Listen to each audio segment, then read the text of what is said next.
सभी का।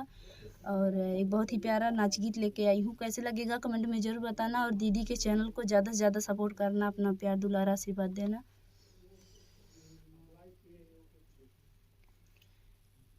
कैसे बलम नींद आई हो जब तू जाबा विदेशवा, कैसे बलम नींद आई हो जब तू जाबा विदेशवा, जाबा विदेशवा हो जाबा विदेशवा, जाबा विदेशवा हो जाबा विदेशवा, कैसे बलम नींद आई हो जब तू जाबा विदेशवा, कैसे बलम नींद आई हो जब तू जाबा विदेशवा। सोने की थाली में जवना परोसे, सोने की थाली में जवना परोसे, जवना जहर होई जाई हो जब तू जाबा विदेशवा, जवना जहर होई जाई हो जब तू जाबा विदेशवा,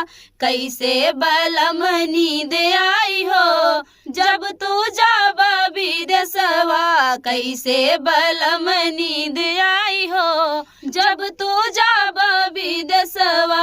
झंझरे गेड़ुलवा गंगा जल पानी, झंझरे गेड़ुलवा गंगा जल पानी, गेड़ुला जहर होई जाई हो जब तू जाबा विदेशवा, गेड़ुला जहर होई जाई हो जब तू जाबा विदेशवा, कैसे बलम नींद आई हो जब तू जाबा विदेशवा, कैसे बलम नींद आई हो जब तू जाबा विदेशवा।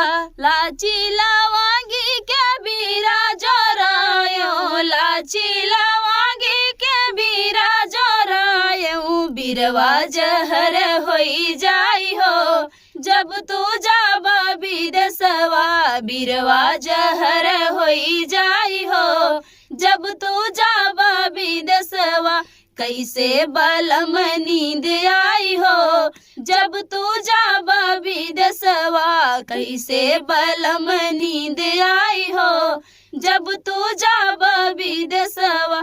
फूल ही चुनी चुनी से जाला गाए, फूल ही चुनी चुनी से जाला गायूं, कैसे बलम से जवा जहर होई जाई हो जब तू जाबा विदेशवा, से जिया जहर होई जाई हो जब तू जाबा विदेशवा, कैसे बलम नींद आई हो जब तू जाबा विदेशवा। तो फ्रेंड, ये चुटकुला नाचगीत आप लोगों को कैसा लगा कमेंट बॉक्स में बताइएगा। और पूनम मौर्य के चैनल को ज़्यादा से ज़्यादा सपोर्ट करिएगा फ्रेंड। बहुत बहुत धन्यवाद आप सबका।